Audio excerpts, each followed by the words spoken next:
struggling with New England. Don't talk to me like struggling. They were just 0-2. You over here talking like y'all. What's our record? What's our record and what's yours? Stop it. Don't worry about it. We'll have the same record after Sunday. Don't worry about it. This is crazy. Whoa, man. This is crazy. Yeah. He got to do this. He got to do this. He got to do this, though. He got to do this, y'all. He got to get the Washington fans. Ask Washington. There's people in the chat. Ask them if they believe this. They don't believe this. Look. Washington fans, do y'all believe that? They don't believe this. They don't believe this. You can't give me 3 good reasons right now. Give me 3 good reasons right now why the Commanders going to beat the Philadelphia Eagles. Give me 3 logical reasons right now. I can give you 5. Give me. I can give me 3. You won't run the ball on us. Who? You won't. Did you? I didn't stutter. I already said this 5 minutes ago. You're not running the ball. It's wishful thinking. Okay, so that's not good enough. We proved we could do that. When have you proven that? You didn't run it. We just ran the ball. Swift got 300 yards in the last 2 games. Tampa Bay's defense to you. Y'all look like fools. I haven't seen a front like this all season long. What's your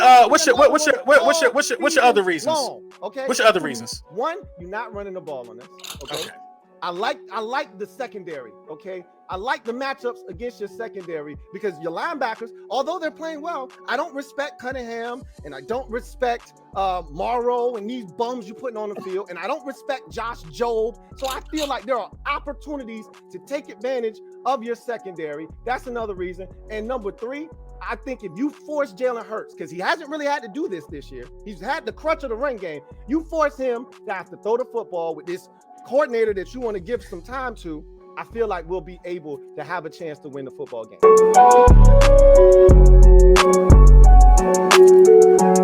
Yes, sir. Yes, sir. Yes, sir.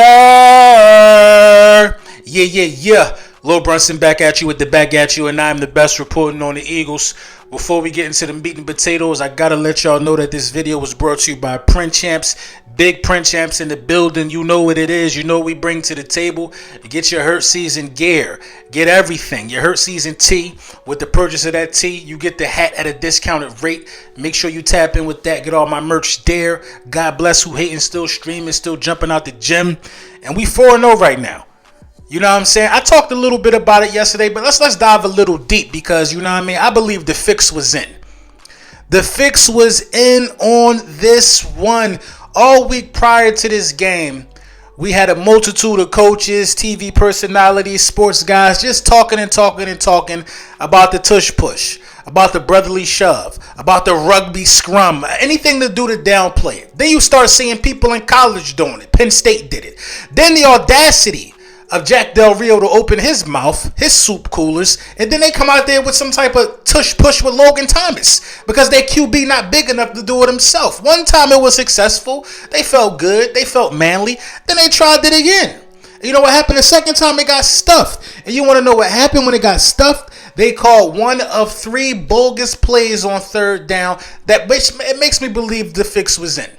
You know what I mean? Listen, I usually don't complain about refs after wins. It's really no point. But I feel like the NFL had that game circled on their calendar, man. I feel like they didn't want us to come out with that W last week. That's what make it that much more sweeter. I mean, yesterday, sorry. Yeah, it was an overtime win by 3 points. But the Commanders fans, especially Louis T., they don't get to have no moral high road. At the end of the day, you lost.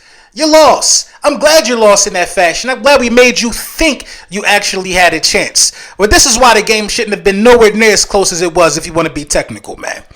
All of these plays occurred on scoring drives for the Commanders. A phantom hold on Cunningham equal to touchdown. Cunningham ain't hold that dude.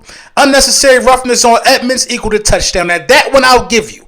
You know what I mean? Same drive, I think. Pass interference on an uncatchable ball. It measured out to a field goal on Bradbury. He did grab him, but the ball was uncatchable. Roughing the passer on 3rd and short, equal to touchdown. Come on, man. Adding 2 seconds on the game clock. Then they called the crazy call on Slay. They called a crazy pass interference on Slay. Said he held somebody. Listen, they got a lot of help, which led to points to these guys, but it wasn't enough. It wasn't enough. They still took the L in the end. You know what I mean? And look, man, at the end of the day, we was told a lot of stuff on the Super Friends chat by Louis T. A lot of Commanders fans all around the world was telling us why we wasn't going to win the game, this, that, and the third. But this what y'all don't understand, man. When you ask yourself this question, did the Philadelphia Eagles paying $250,000 to a quarterback, and then you see the run game take over? You want to know why we paid that money to Jalen Hurts? Because Jalen Hurts is a bona fide winner. I know y'all heard that before, but this is stuff that a lot of people don't know. In Jalen Hurts' last 5 regular season games where he trailed 10 or more points at some point in that game, he came out on top. Sunday, 10-point deficit against the Commanders. We end up winning that game. 2022, 10-point deficit against the Colts, won that game. 2022, 10-point deficit against the 14-point deficit against the Jags, won that game. 2021 Commanders won that game. 2021 Commanders won that game. So what makes y'all think that this is a question for Louis T and the Commanders fans. What make y'all think that we of some type of same caliber for real? We're not of the same caliber. We're not cut from the same cloth. Y'all know that. Y'all know no lead is safe when y'all playing against us. And that is a record. That's tied for the longest QB win streak since 1950. Joe Montana and Steve Bawaski, something like that. Yeah, them guys coming back from 10-point deficits. Add Jalen Hurts to the mix of that. That's what you paying for if you're a Philadelphia Eagles fan. You paying for a guy that's going to keep you in matchups at all times. We never out a game. And you got to think about some of the defenses he had to put on his back to do that. Yesterday, had to put the defense on his back. Against the Colts, that was Jonathan Gannon, defense on the back. 2021, Gannon again, defense on the back. Stop it, man. That's what you paying for, man.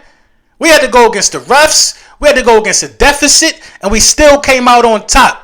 Jalen Hurts, no quarterback in the NFC East, I believe, got more passing yards than Jalen Hurts. Maybe Sam Howell, but I know Dak Prescott don't.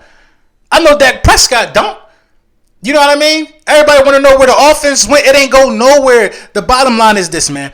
You got to understand what you looking at. Last season, through 4 games, Jalen Hurts, 1,120 passing yards.